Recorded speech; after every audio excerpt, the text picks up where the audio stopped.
One way to effectively use ratio tables is when trying to determine what is the best buy, the best bang for your buck. I noticed that I sometimes in this video will say pounds of granola, at other times I'm saying bars of granola, so please consider those interchangeable. Students explored a scenario asking, would it be better to buy 8 pounds of granola for $10 or 20 pounds of granola for $23? These are some strategies the students discovered. Some students found that they could find an equivalent amount of granola and then compare the cost for that amount. The equivalent amount could be anything from $80 to $40 because both of those would meet the requirements of being a multiple of 8 and a multiple of 20.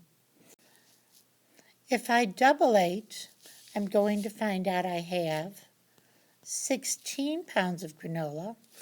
What I do to my amount, I must do to my cost, so I'll double my 10 and find out that would be costing me $20. Not quite at 40 yet. So let me double 16 pounds and then find the double for the cost of this amount, because this keeps my rate of change the same. Well, I'm at $32 and $40, and I still need to get 40 pounds. I'm comparing pounds to pounds, not pounds to cost. So if I remember that $10 bought me 8 pounds of granola, if I add 32 plus 8, I find that I now have 40 pounds of granola, and I would do the same to my top, which is adding them together to find out that that would cost me $50. For my second comparison, I only need to double to get the 40 pounds of granola. So I would double both parts of my ratio to keep the rate the same. And looking at this, it's clear that if I want to buy 40 pounds of granola, I prefer spending $46 instead of $50. I need to discover what 1 pound of granola would cost. In order to do that, I'm going to have to do a little addition or repeated multiplication to come up with that answer. Looking at $10 for 8 pounds, I would know that each bar is going to cost at least $1.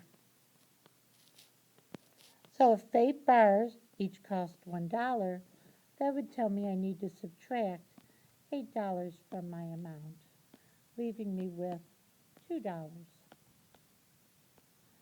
And the 8, I remember that there are 4 quarters in a dollar.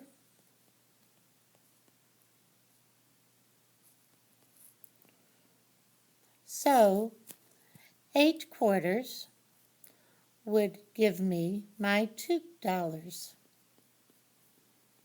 That means I'd add another quarter or 25 cents to my dollar and get a unit rate of $1.25.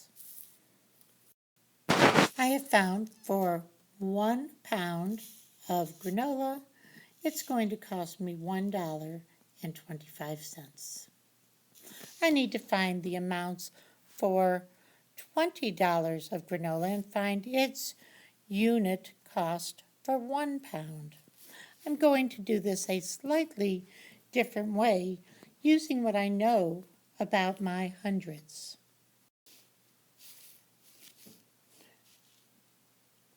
$23 for 20 pounds.